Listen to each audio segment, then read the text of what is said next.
The year is 52 BC. We are in central Gaul, in what is now France, on a hilltop fortress town called Alesia. Inside that fortress is the man who has united the tribes of Gaul against Rome, a brilliant young chieftain named Vercingetorix, along with around 80,000 warriors. Outside that fortress is the most dangerous man in the Roman world, Julius Caesar, with an army of perhaps 50,000 legionaries. Caesar has chased Vercingetorix to this hilltop and trapped him inside it. But Caesar has a problem. He cannot storm the fortress. The hill is too strong, and an assault would cost him too many men. He must starve Vercingetorix out. And to do that, he is going to build a wall around the entire fortress, miles of fortifications encircling the hill to seal the Gauls inside and let hunger do the work. But then Caesar learns something that turns this siege into one of the most desperate and brilliant military operations in all of history. A second enormous Gallic army, 250,000 strong by some ancient counts, is marching to relieve the fortress and crush him from behind. So Caesar makes a decision that should have been insane. He builds a second wall, an outer wall facing the other way, to defend against the relief army. He builds a fortress around a fortress. He puts his own army inside a ring of his own walls, trapped between the enemy in front and the enemy behind, and he bets everything on Roman engineering. This is the story of the siege of Alesia, the masterpiece that conquered Gaul. Using advanced AI trained on Caesar's own detailed account of the siege in his commentaries on the Gallic War, the archaeology of the siege works that modern excavations have confirmed at the site, and the analysis of military historians, we have reconstructed how Caesar pulled off one of the most audacious feats of military engineering ever attempted. To understand it, we have to understand the trap Caesar was building, and the trap he was about to find himself inside. By 52 BC, Caesar had been campaigning in Gaul for 6 years. He had conquered an enormous territory, won staggering victories, and made himself fabulously rich and dangerously powerful. But the Gauls were not finished. In this year, the tribes of Gaul finally found a leader capable of uniting them, Vercingetorix, a young nobleman of charisma and military skill, who raised a great revolt against Roman rule and adopted a brutal but effective strategy of scorched earth, burning crops and towns to deny the Romans supplies. After a campaign of maneuver and battle, Vercingetorix made what would prove to be a fateful decision. He withdrew his main army into the fortified hilltop town of Alesia to await reinforcements and force Caesar into a costly siege. Caesar arrived, looked at the strong position, and decided he could not afford a direct assault. Instead, he would do what the Romans did better than anyone in the ancient world. He would dig. What Caesar's legions built around Alesia is almost beyond belief. They constructed a continuous line of fortifications encircling the entire hill fortress, a ring of walls, ditches, and towers running for around 11 miles around the base of the hill. This inner ring, facing toward the fortress, was designed to seal Vercingetorix and his 80,000 men inside, with no way out and no way to receive supplies. The fortifications were elaborate beyond anything you might imagine for a temporary siege. There were deep ditches, some filled with water diverted from nearby streams. There was a high rampart topped with a wooden palisade. There were watchtowers spaced along the entire length, manned day and night. And in front of the walls, Caesar's men laid out a horrifying field of hidden traps, which Caesar describes in his own account with evident pride. There were rows of sharpened stakes. There were pits with sharpened stakes hidden at the bottom, lightly covered over so that a charging enemy would not see them until he fell in, traps the soldiers nicknamed lilies for the way the stake resembled a flower.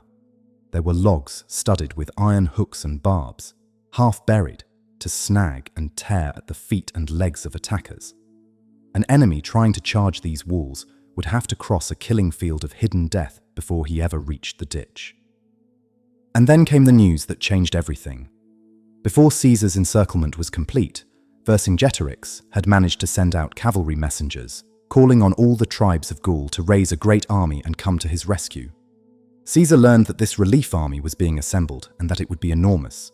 Caesar himself claims it numbered around 250,000 warriors, a figure modern historians believe is exaggerated, but which still represented a force vastly larger than his own army. Caesar was now facing catastrophe. He had 80,000 desperate enemies trapped on the hill in front of him and a gigantic relief army marching toward his back. If the relief army arrived, he would be caught between the two forces, the hammer and the anvil, and annihilated. Any sensible commander might have abandoned the siege and retreated. Caesar did the opposite. He decided to fight both armies at once from a position of his own design.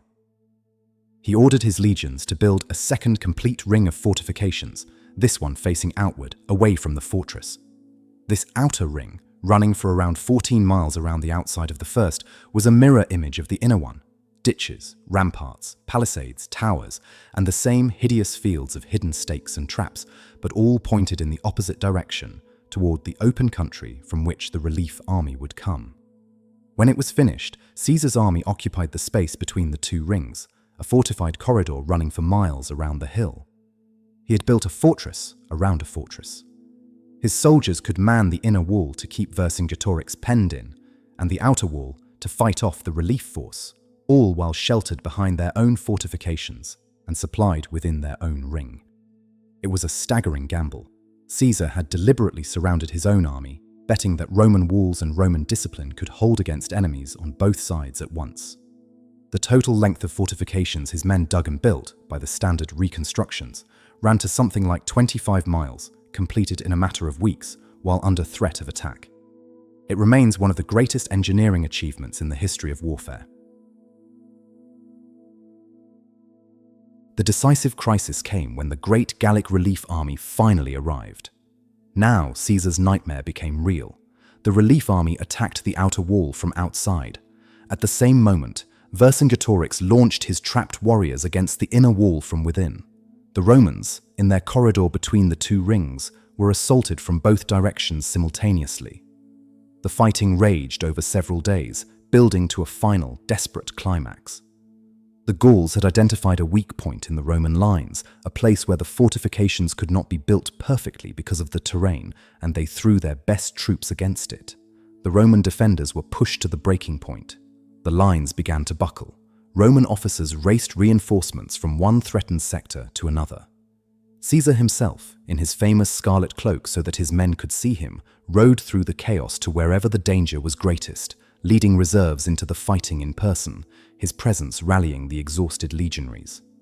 At the critical moment, Caesar gathered a force of cavalry, led them secretly out of the fortifications, and brought them around to strike the attacking Gauls from behind. Caught suddenly between the Roman walls in front and Caesar's cavalry at their backs, the great relief army broke and fled. From the walls of Alesia, Vercingetorix watched his rescue dissolve and knew that all was lost. The next day, Vercingetorix surrendered. In a famous scene, the Gallic chieftain rode out of the fortress, laid down his weapons and his armor at Caesar's feet, and gave himself up to save his people. He was taken in chains to Rome, where he was held prisoner for years before being paraded through the streets in Caesar's eventual triumph and then executed, the customary fate of a defeated enemy leader. With the fall of Alesia, the great revolt collapsed. Gallic resistance was broken. The conquest of Gaul was, for all practical purposes, complete. Caesar had added an enormous, wealthy territory to the Roman world, a territory that would remain Roman for centuries and would become, in time, the heartland of France. And Caesar himself emerged from the Gallic Wars as the most famous, most powerful, and most dangerous man in Rome, with a battle-hardened army personally loyal to him and a reputation as the greatest general of the age, a position from which he would, within a few years, march on Rome itself and bring down the Republic. That was the Siege of Alesia in the year 52 BC. The siege in which Julius Caesar, facing an enemy in front of him and a far larger enemy behind him, chose not to retreat but to build a fortress around a fortress, sealing his own army inside 25 miles of walls and traps of his own design, and then defeated both Gallic armies in a single, desperate, brilliantly coordinated battle. It was a triumph not of numbers, but of engineering, discipline, planning, and nerve, the qualities that made the Roman army the most formidable military machine of the ancient world. The fortifications were eventually abandoned and decayed into the soil, but modern archaeologists have excavated the site and confirmed the astonishing details of Caesar's own account, finding the ditches, the ramparts, and even the iron-spiked traps exactly where he said they would be. Military academies still study the siege today as a masterpiece of field engineering and of fighting on two fronts at once. And it stands as the perfect illustration of why Rome conquered the world. Not because Romans were braver or stronger than their enemies, but because, when trapped between two armies on a hilltop in Gaul, a Roman commander's instinct was not to run, but to pick up a shovel and outbuild the entire world.